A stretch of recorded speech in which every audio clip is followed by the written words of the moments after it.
Hi, I'm Ray. Today we're having a look at how we can restore our leggy plants.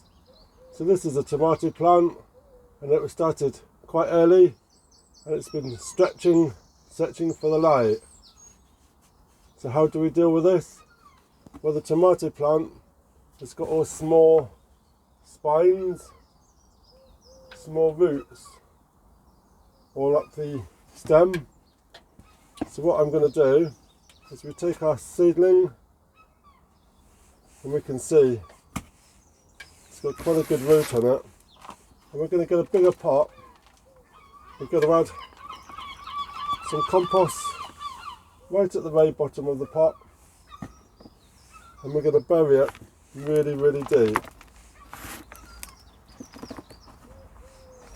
Try and get it centered.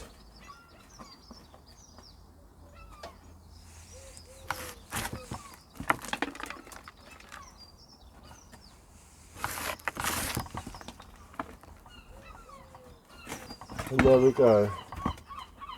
So we buried most of the stem, just leaving a little bit on the top. And that's going to work a treat.